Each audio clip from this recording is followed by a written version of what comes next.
और ये देखिए प्रधानमंत्री नरेंद्र मोदी को हस्ताक्षर करते हुए आप देख सकते हैं 50 से ज्यादा आपको बता दें प्रस्तावक इसमें शामिल हैं और उनके बगल में बैठी हैं राष्ट्रपति उम्मीदवार की। देश की अगली राष्ट्रपति कौन हो सकते हैं, राष्ट्रपति कौन बन सकते हैं, दो उम्मीदवार हैं आपको बता दें, यशवंत सिन्हा और द्रौपदी मुर्मू। द्रौपदी मुर्मू यहाँ पर एनडीए के तमाम नेताओं के साथ ही साथ ये देखिए नॉमिनेशन की जो प्रक्रिया थी वो पूरी हो चुकी है और धन्यवाद करते हुए एक दूसरे का एनडीए के तमाम दिग्गज नेता यहाँ पर मौजूद थे। देश के रक्षा मंत्री, देश के प्रधानमंत्री, गृह मंत्री समेत आपको बता दें बीजेपी शासित जितने प्रदेश हैं उनके मुख्यमंत्रियों को भी यहां पर बुलाया गया था। 50 प्रस्तावक पेश किए गए थे। ये आपको बता दी टीवी स्क्रीन पर इस वक्त आपके विजुअल्स हैं। द्रौपदी मुर्मू ने अपनी तो आपको बता दें कि लगभग 50 प्रस्तावक से 200 से ज्यादा सांसदों को बुलाया गया था और साथ ही साथ सुरक्षा व्यवस्था की अगर बात की जाए तो वो भी चाक चौबंद थी। और इसके साथ ही आपको बता दें कि एनडीए द्वारा एक ऐसे कैंडिडेट को आगे किया गया जिसका विरोध करने से तमाम ऐसी पार्टियां हैं जो पीछे रह गई, जो आगे नहीं आ पाई। उसमें से वाईएसआरसीपी की अगर बात करें, जगन मोहन रेड्डी की बात करें तो उनकी पार्टी भी शामिल है। और शायद ये चेहरा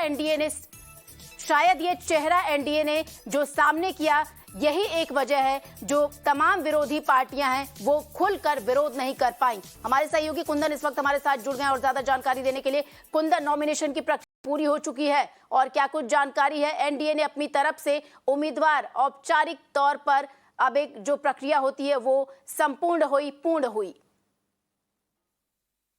बिल्कुल, नामांकन की प्रक्रिया रही है। अब जो पूरा तरह से खुद जो प्रत्याशी हैं द्रौपदी मुर्मू, प्रधानमंत्री अमित शाह रक्षा मंत्री के साथ और बीजेपी के तमाम स्टेट्स के चीफ मिनिस्टर्स और एक सोलिडारिटी के तौर पे करीब 200 के करीब सांसद और विधायक मौजूद है। तो वो प्रक्रिया एक तरह से चल रही है और आज बीजेपी ने इस मौके को एक तरह से न केवल नॉर्मल नामांकन की प्रक्रिया बल्कि एक स्ट्रेंथ शो और कहते हैं ना कि बल दिखाने के तौर पे किया। एक राजनीति में पोस्चरिंग बहुत जरूरी है और अगर जिस तरीके से समर्थन की हम बात करें तो जो दो बड़े समर्थन की उम्मीद बीजेपी कर रही थी, जिसमें जो बीजेडी के नेता हैं नवीन पटनायक उस स्टेट से आते हैं, उन्होंने इस बात को लेकर बधाई भी दी थी कि प्रधानमंत्री ने उनके राज्य से ये मौका दिया है और उसके लिए वो सपोर्ट करते हैं। वाईएसआर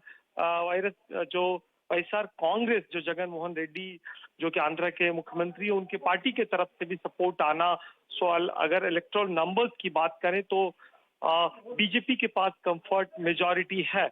आज अगर क्रॉस वोटिंग नहीं होती है और जितने लोगों ने समर्थन दिया वो वोट में कन्वर्ट होते हैं तो कुल मिलाकर बीजेपी को या मौजूदा सरकार को घेरने की यूनाइट अपोजिशन की जो कोशिश थी कि यशवंत सिन्हा को खड़ा करके और एक बीजेपी के पुराने ही नेता को टारगेट किया जाए, वो एक तरह से खत्म हो गया और धीरे धीरे नेताओं का निकलना शुरू हो चुका है। और अब हम ये कह सकते हैं कि नामांकन की जो प्रक्रिया चल रही थी, 12:30 का वक्त था, वो अब एक तरह से पूरा हो चुका है।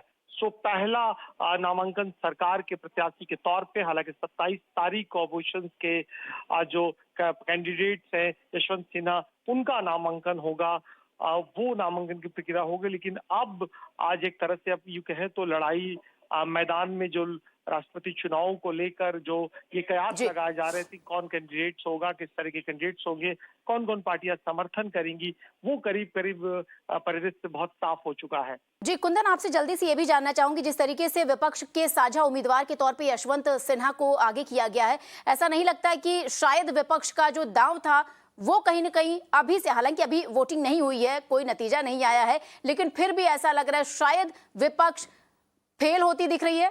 देखिए, अगर आप चूंकि ये आम मतदान की तरह इनकी वोटिंग नहीं होती, इसमें जो मतदाता होते हैं वो राज्यसभा, लोकसभा और विधान सभा के सदस्य होते हैं।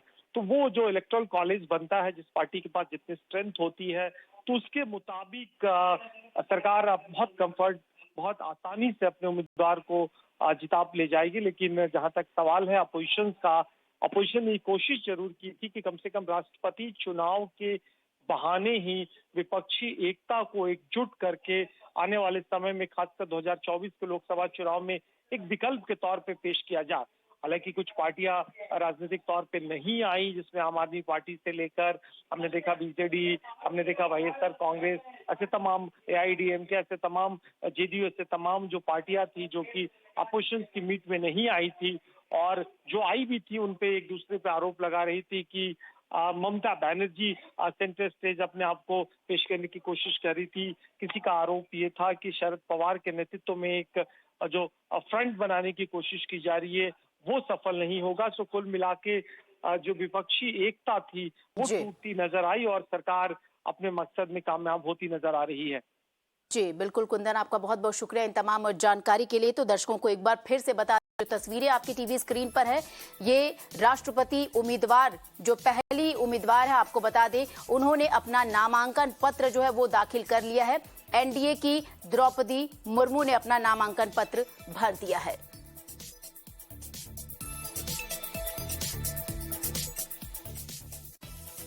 तो इस खबर के साथ ही ग्राउंड रियलिटी में फिलहाल इतना ही, लेकिन देश और दुनिया की बाकी बड़ी खबरों के लिए आप जुड़े रहिए मिरर नाउ के साथ।